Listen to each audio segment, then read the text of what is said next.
Hey guys, Peter here to do an EP review. Today I'm here to tell you all about the latest from Æpoch, the Scryer, out July 31st as a self-release. This EP has 6 tracks, 30 minutes in length, and these guys are from Ontario, Canada, my home province.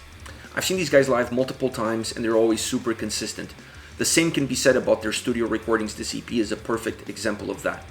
I was a little bit surprised with the sound. I was expecting it to be a lot more proggy, a lot more technical death metal, and it was a lot more diverse than that. It had death metal influences, thrash metal, melodic death metal, and those were the ones really pushing the sound forward and even dictating the construction of the tracks.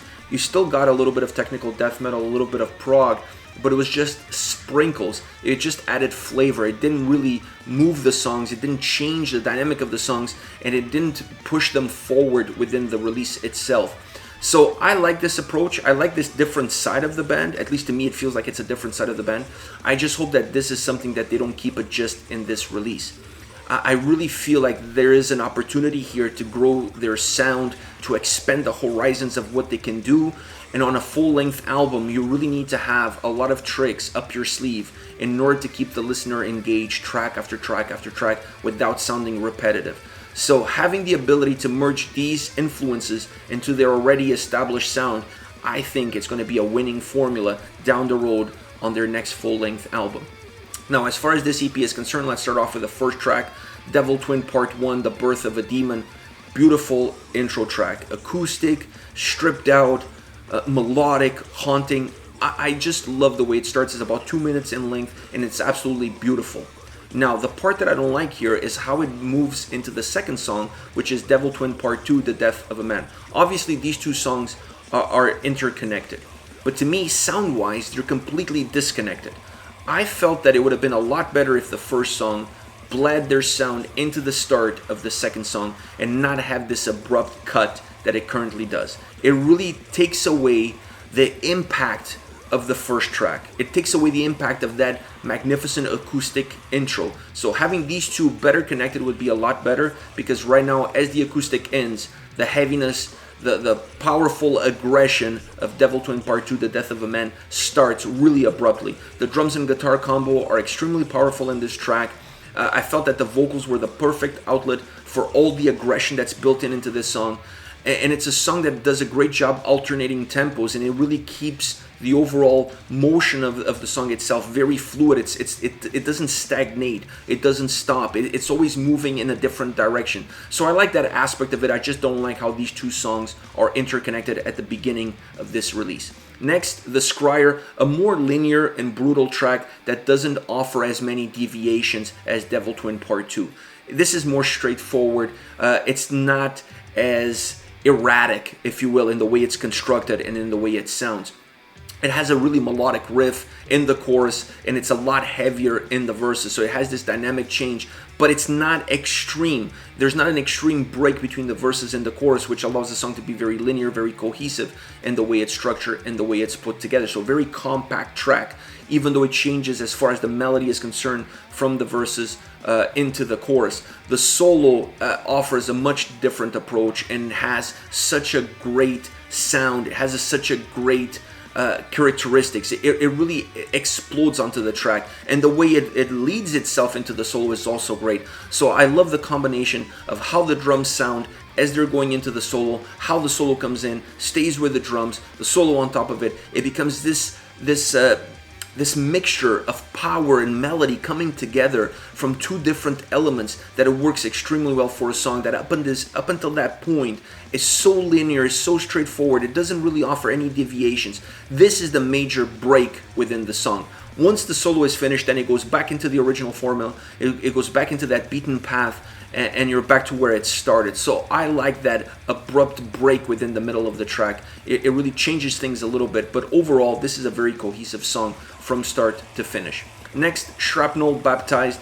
The bass that opens this track is really good. It's just a little bit too short. I wish it was a little bit longer, and once again, I wish it didn't have such a break between that and then how the song gets off. I almost would have liked to see the bass line kind of fuse itself into the heaviness of the track, perhaps allow the heaviness to come over the bass, and the two being a lot more intertwined and not have such a defined break between them. But having said that, I really like the bass, not only in the opening, I like the overall bass sound on this song as it moves along.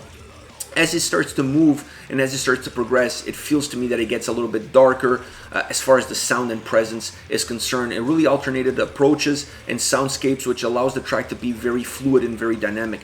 This is a song that's constantly changing directions. It's constantly going into different places, and that keeps you engaged. The solos on the song are very old school, but I like it. I like the sound that they have, I like the melody that they have, and definitely I like what they bring to the overall atmosphere of the track. The perfect closing on this song, as far as I'm concerned. The drums and guitars are absolutely killer. They bring so much presence, they bring so much heaviness, they bring so much thickness to the overall sound experience towards the end of this track. One of my favorite endings of any of the songs on this release. Ozonihilation is the next one. Heavy, aggressive, melodic in the way it's constructed. It really has all of those elements put in together. The mixing on this track is amazing. It throws some curveballs to the listener. A song that has a thrash metal root sound as far as I'm concerned, as far as it's built. But overall, the drums and vocals are the center stage of this song, and it really delivers heaviness across the whole track. The guitars offer a little bit more of a melodic approach, but they never take away from the heaviness that the vocals and drums are giving to the song. Last but not least, A Brainwashed Civilization. The guitars on this track are the driving element. While the previous track perhaps was the vocals and drums, on this song I really feel like the guitars dictate where this track is going. They are in charge, they are behind the steering wheel, they're the drivers of this track, and the way it sounds and the way it feels, the atmosphere that it carries. Heavy, ominous at times, melodic, but with a very driven sound.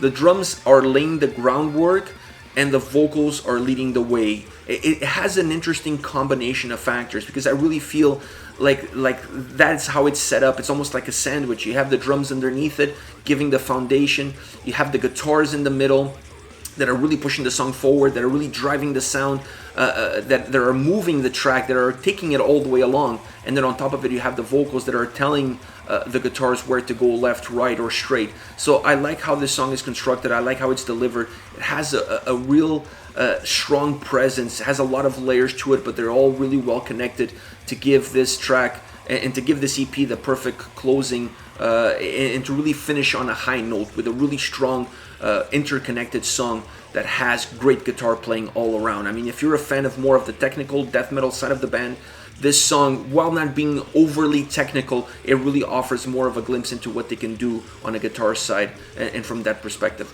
This is it, guys. This is Æpoch with the Scryer, once again out July 31st as a self-release. Let me know your thoughts on the band, on any of the songs. Use the comment section below. I'll be reading those and getting back to you. Take care, guys.